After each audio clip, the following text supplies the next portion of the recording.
Então, vamos iniciar agora a nossa aula de número 4. Nesta aula, ainda no título 2º do Estatuto da Criança e do Adolescente, vamos falar do artigo 10, 11 e 12 do Estatuto e vamos, nesta aula, fazer algumas questões simuladas. Muito bem, o artigo 10 fala de uma regra que deve ser aplicada nos hospitais e demais estabelecimentos de atenção à saúde de gestantes. Na verdade, um conjunto de regras. Vamos à leitura e à análise do artigo 10, seus respectivos incisos, e vamos a uma questão que poderia ser a questão da sua prova no seu concurso. Diz o artigo 10 que os hospitais e demais estabelecimentos de atenção à saúde de gestantes, quer sejam públicos ou particulares, eles são obrigados a, em primeiro lugar, inciso 1º, estes hospitais e demais estabelecimentos de atenção à saúde das gestantes são obrigados a manter. Manter o que, Hammurabi? Manter registro das atividades desenvolvidas por meio de prontuários individuais pelo prazo. Destaca o prazo porque é aí que o examinador geralmente trabalha. Pelo prazo de 18 anos. Dando continuidade, o inciso 2º informa que estes hospitais devem identificar o recém-nascido mediante o que, Hammurabi? Mediante o registro de sua impressão plantar e digital. Presta atenção, são as duas.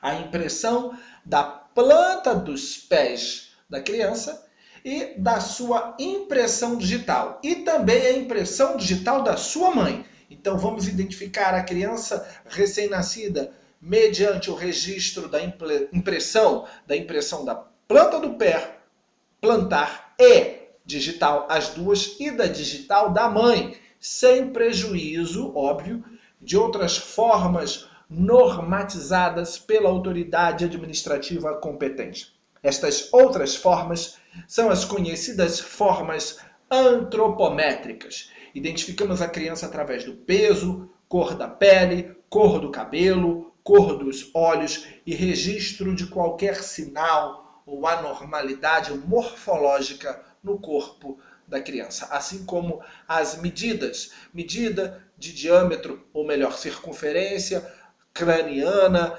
abdominal, torácica, medidas de comprimento, entre outras. Muito bem, continuando ainda na obrigatoriedade dos hospitais e atendimentos à saúde da gestante, temos a terceira regra. Estes hospitais devem proceder a exames visando ao diagnóstico e terapêutica de anormalidades no metabolismo do recém-nascido, bem como prestar orientação aos pais. Destaca-se a palavra anormalidades. É isto que estes exames vão buscar. Não normalidades, e sim anormalidades, o que esteja fora do padrão metabólico considerado normal no corpo de um recém-nascido. Esses hospitais também deverão fornecer o que é, Hammurabi? Uma declaração de nascimento, onde constem necessariamente as intercorrências do parto e o desenvolvimento do neonato. Não confunda, principalmente você que vai fazer uma prova, principalmente você, homem. Não confunda declaração de nascimento com certidão de nascimento. A declaração de nascimento ela é fornecida pelo hospital. A certidão é fornecida pelo cartório. Alguns hospitais já são integrados com unidades do cartório do Registro Civil de Pessoas Naturais, de tal forma que, dependendo do hospital ao qual a parturiente tenha o seu bebê, ela já sai até do hospital com a certidão de nascimento. Mas isso é algo de exceção, é uma exceção. São poucos os hospitais que dispõem desta integração. Em regra, a gestante, na verdade agora, a mãe, ela vai sair do hospital levando a criança com uma declaração de nascimento que depois deve ser levada ao cartório pelos pais para fins de registro e expedição da certidão de nascimento. Então não confunda declaração de nascimento com certidão de nascimento. E por último, manter. O hospital deve manter um alojamento conjunto, possibilitando ao neonato, ao recém-nascido, a permanência junto à sua mamãe. Temos aí mais uma novidade com relação ao artigo 10, que é a inclusão, no ano de 2017, do inciso 6º. Artigo 10, inciso 6º, acrescenta para você que vai fazer um concurso a seguinte informação: acompanhar a prática do processo de amamentação, prestando orientações quanto à técnica adequada, enquanto a mãe permanecer na unidade hospitalar, utilizando o corpo técnico já existente. Então, o corpo técnico já existente em uma unidade hospitalar tem a obrigação legal de ensinar aquela mãe, aquela nutriz, a técnica adequada com relação à amamentação. Isso é, a amamentação deve ser orientada e guiada pelo próprio quadro técnico do hospital. Muito bem, tendo visto o artigo 10, um artigo riquíssimo para fins de prova, vamos aqui analisar estes itens destas questões a título de simulado. Uma questão de prova trabalharia mais ou menos assim. Então julgue os itens e marque a alternativa correta. O primeiro item diz que incumbe, nesse caso, aos hospitais manter registro das atividades desenvolvidas por meio de prontuários individuais pelo prazo de 21 anos. Quando estamos nos referindo, como estamos nos referindo ao artigo 10, nós estamos aqui falando de obrigatoriedade dos hospitais. Então, o item primeiro fala de manter registro das atividades desenvolvidas por meio de prontuários individuais pelo prazo de 21 anos. O item primeiro está errado, porque o prazo é de 18 anos e não 21 anos. Item segundo, identificar o recém-nascido mediante o registro de sua impressão plantar ou digital e da impressão digital da mãe, sem prejuízo de outras formas normatizadas pela autoridade administrativa competente. Estaria o item 2 correto? Compete ao hospital identificar o recém-nascido mediante o registro de sua impressão plantar ou digital e da impressão digital da mãe, sem prejuízo de outras formas normatizadas pela autoridade administrativa competente? O item 2 está incorreto. Hammurabi está incorreto? Tá. Está errado? Tá. Aonde está o erro? Vamos lá. Identificar o recém-nascido mediante o registro de sua impressão plantar ou digital. Olha aí, ou digital. É aí que está o erro. Não é ou digital, e sim e digital. Eu preciso das duas. A impressão plantar da planta do pé do recém-nascido, do neonato, e da digital. É plantar e digital. E não plantar ou digital. Não é uma ou outra. Eu preciso das duas. A troca do e pelo ou fez com que o item ficasse completamente errado. 3. Compete aos hospitais proceder a exames visando ao diagnóstico e a terapêutica de normalidades no metabolismo do recém-nascido, bem como prestar orientação aos pais. E aí? O item 3 está certo ou errado? Notoriamente, o item 3 está errado. Por que está errado? Porque compete ao hospital proceder a exames visando ao diagnóstico e terapêutica de anormalidades e não de normalidades. Estamos buscando o que está anormal, o que está fora do padrão metabólico do recém-nascido e não o que está necessariamente no padrão metabólico. Até agora, dos 3 itens analisados, todos os 3 estão incorretos. Item 4. Fornecer certidão de nascimento, onde constem necessariamente as intercorrências do parto e do desenvolvimento do neonato. O item está totalmente incorreto, conforme já foi explicado na análise do artigo 10. Por quê? Porque o hospital não fornece certidão de nascimento.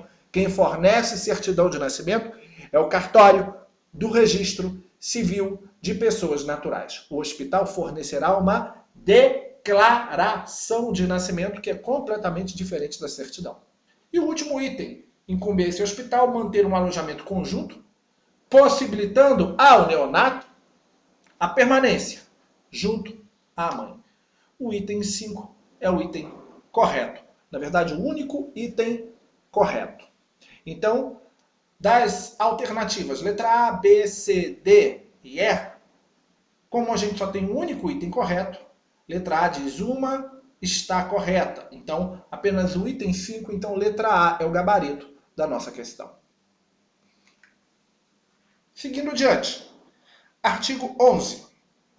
É assegurado acesso integral às linhas de cuidado voltadas à saúde da criança e do adolescente, por intermédio do SUS, eu quero que você destaque a palavra SUS, observado o princípio da equidade no acesso às ações e serviços para a promoção, proteção e recuperação da saúde. Então, quem vai assegurar esse acesso integral é o SUS. Cuidado, não é o poder público necessariamente, e sim, mais especificamente, o SUS. Dando continuidade à análise do artigo 11, vamos para o seu parágrafo 1º, que diz que a criança e o adolescente com deficiência serão atendidos sem discriminação ou segregação. Destaque: discriminação e segregação em suas necessidades gerais de saúde e específicas de habilitação e reabilitação. Essa redação foi dada pela Lei 13.257 do ano de 2006, também uma novidade para o nosso Estatuto da Criança e do Adolescente. Continuando, vamos para o parágrafo 2º, bem mais rico e interessante para fins de prova de concurso público. Informa o parágrafo 2º que incumbe ao poder público. Cuidado, não é uma tarefa do SUS, aqui é do poder público em geral. E onde está poder público não pode entrar a palavra SUS, a sigla SUS, Sistema Único de Saúde, e vice-versa. Incumbe ao poder público fornecer gratuitamente àqueles que necessitarem medicamentos, órteses, próteses e outras tecnologias assistivas relativas ao tratamento, habilitação ou reabilitação para crianças e adolescentes, de acordo com as linhas de cuidado voltadas às suas necessidades específicas. Aqui há muitas variáveis que um examinador em prova de concurso pode explorar. Vamos aqui para alguns itens simulados. Se eu tivesse uma prova, por exemplo, do SESP, para analisar esse item que está na tela, para você dizer se ele é verdadeiro ou falso, ou se você tivesse uma prova de julgar itens, estaria tendo que analisar e ver se há algum erro no item. Então dá uma pausa, lê com calma, solta a pausa e vamos à correção. Muito bem. Saindo da sua pausa, vamos à correção. O item diz que incumbe ao Sistema Único de Saúde fornecer gratuitamente àqueles que necessitarem os medicamentos, órteses, próteses e outras tecnologias assistivas relativas ao tratamento, habilitação ou reabilitação para crianças e adolescentes. Notoriamente, o item está errado. Por quê? Porque esta atribuição não incumbe ao sistema de saúde, mas sim ao poder público. Não é do SUS, ela é do poder público. Ela será atendida por uma outra secretaria estadual ou municipal, como, por exemplo, a de assistência social, e não necessariamente pela de saúde, pela Secretaria Estadual ou Municipal de Saúde, conforme o item está dizendo. Então, não é uma incumbência do SUS, necessariamente, e sim do poder público. Continuando, vamos para um segundo item. Veja aí, dê uma pausa, leia com calma e já vamos para a correção.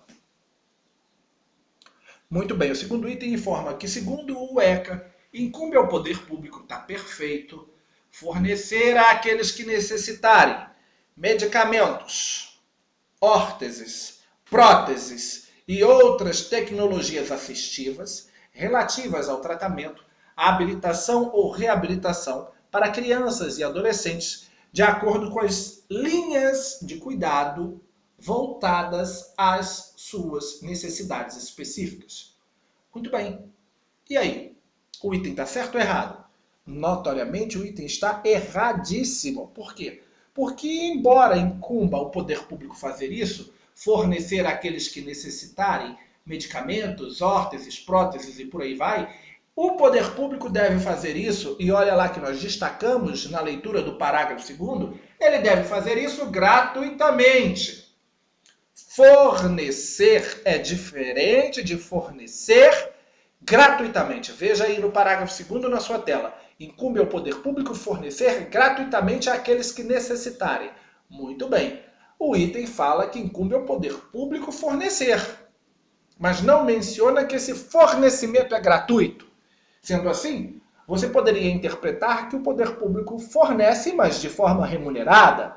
De forma remunerada, mas com desconto. E não é para ser assim. O fornecimento, destaca-se, tem que ser gratuito. Foi o que faltou no item e isso é o suficiente para que ele fique incorreto.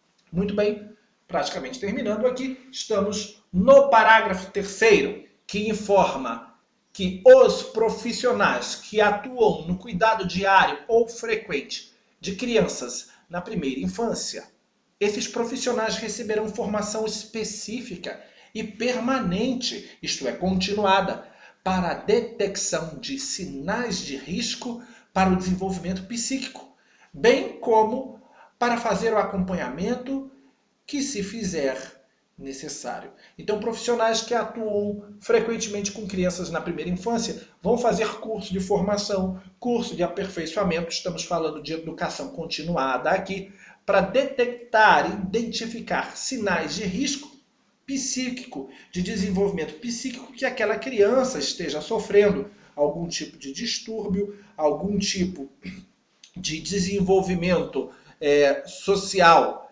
inadequado em virtude de estímulos ambientais.